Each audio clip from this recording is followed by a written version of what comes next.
Moving in together is an exciting milestone in a relationship, but it also comes with a set of challenges when two people have to combine their living habits. In this video, I'll go over 10 common challenges that couples face when they are moving in together for the first time. Challenge number 1 is different living habits. And by living habits, I mean, how often do you clean the house? When do you take out the trash? How late do you go to bed? How early in the morning do you wake up? Do you like it to be quiet around the house, or do you like there to always be the TV running, music on the stereo?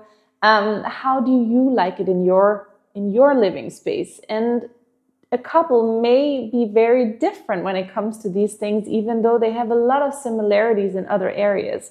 So this one is almost always a challenge when two people move in together. The way to overcome this challenge is, of course, to have open communication around it and talk about, I like it like this, you like it like that.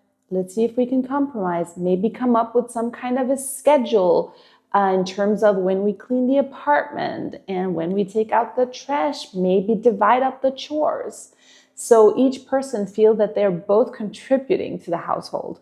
Of course, some compromises need to be made, and you can't get it exactly the way you want it. If you've been living alone before moving in together, it's not going to be exactly like that. It's going to be more like a compromise, and over time, you'll probably adjust to it, hopefully. The second challenge is financial disagreements. Two people moving in together, if they don't have the same financial spending habits, or if they don't have the same priorities when it comes to finances, that can also be difficult to merge. And I'm not saying that because you're moving in together, you should have a shared bank account and have no autonomy when it comes to your own finances. Not at all. I'm just saying that you will need to decide how to split the rent. Maybe one person is making more money than the other person. So you'll have to figure out what works for you. And maybe one person prioritizes spending money on travel and the other person prioritizes buying furniture.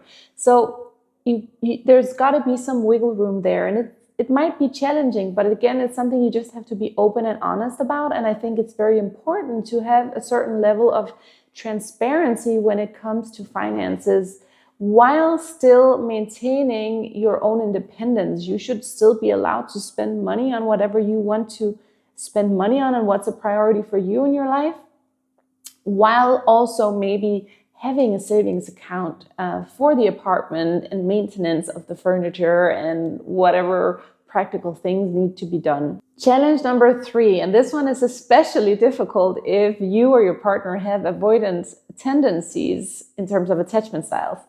This is loss of personal space. If you've been living by yourself, you've been used to having your own space and doing exactly what you wanted, exactly when you wanted to, and also recharging by yourself. So if you're an introvert, this could be an issue as well. When you move in together, there is not as much personal space, depending on how big the place that you move into is.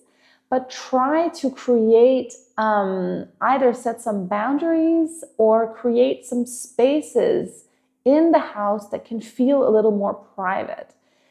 You can, for example, have a conversation with your partner saying, when I go into the bedroom and I close the door around 5 p.m. when I come home for work, it's because I just need to be by myself for about an hour. And then I'll come back out and I'll be ready to socialize with you, or whatever it is you need. I think it's really important, because this one, if it's not communicated properly, it can really lead to outbursts and fights and people feeling very suffocated in the relationship. So there should definitely be room for this. Challenge number 4, blending belongings.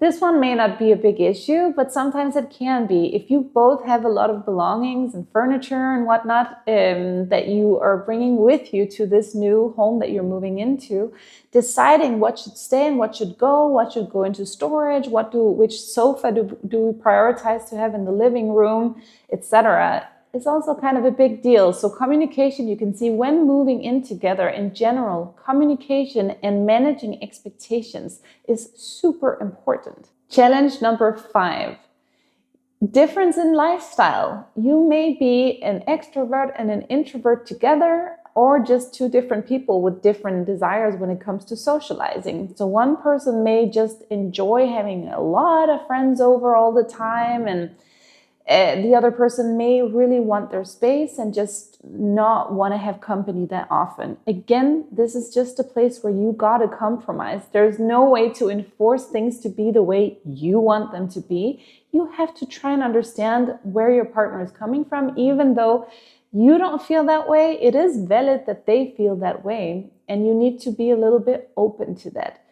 So if one person likes to socialize, the other one doesn't, maybe you find a system where when you're out of the house doing something, they'll have their friends over. Maybe on the weekends, you can host a dinner. You'll find a way to manage it so both people feel heard and seen in the relationship. Challenge number 6, communication breakdowns.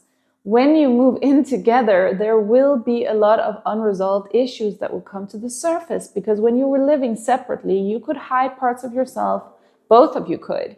And maybe there were some triggers, old traumas, stuff like that you haven't shared and that hasn't come up because you were always able to go to your own space and re-regulate your emotions and then come back together with your partner when you had your own place. Now that you don't have your own place, all this re-regulating of your emotions have to take place within the shared living space, which can be super challenging. So a lot of stuff can come up.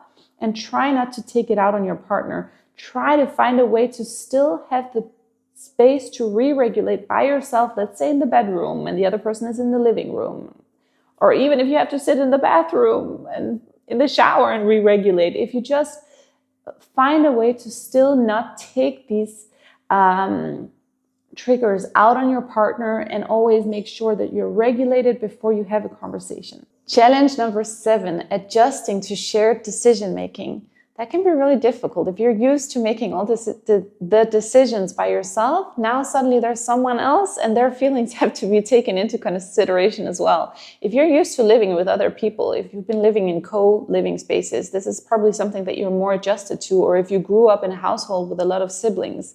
But if you grew up, let's say, as an only child, and you've been living by yourself and now you're moving in with someone, it's going to feel very overwhelming, and you're going to feel a little bit suffocated by the need to always involve someone else in your decision making when it comes to the home. It doesn't mean you're going to lose all autonomy of your life otherwise, but when it comes to the living space, it's not just 100% yours anymore. It's only 50% yours. You're two people sharing the space. Challenge number 8, managing expectations. I already talked a little bit about this challenge. It's so important that before you actually move in together, you sit down and you have a conversation about what are my expectations for living together and what are your expectations for living together.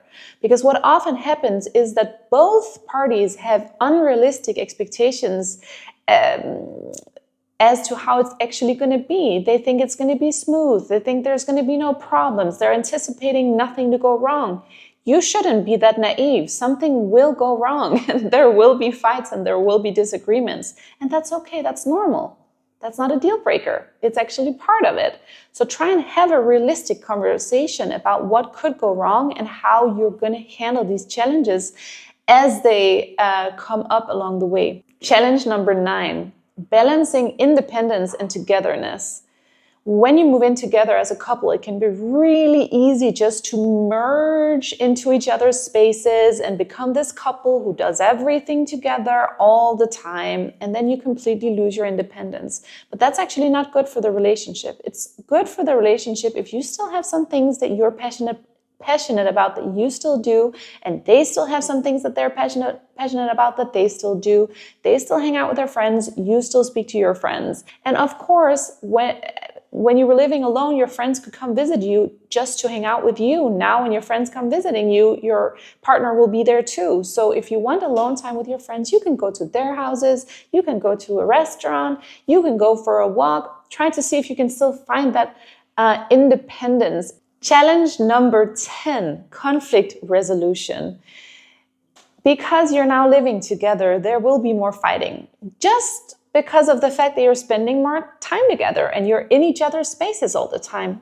there will be more fighting. That's just how it's going to be. Again, manage your expectations. But that means you have to get really good at fighting. You have to get super good at doing it in a constructive way. And I've actually created a video about how to do that, and I'll link to that video up here. Learn how to fight well in a constructive way where you both feel heard, seen, and end up compromising in a way where you both feel satisfied and that this was a fair solution. Moving in together is not just challenging, it's also super fun, and you'll have such a great time exploring and getting to know your partner in a whole new way when you move in together. So don't be discouraged by this video, but I think it's important to, like I said, manage the expectations as well.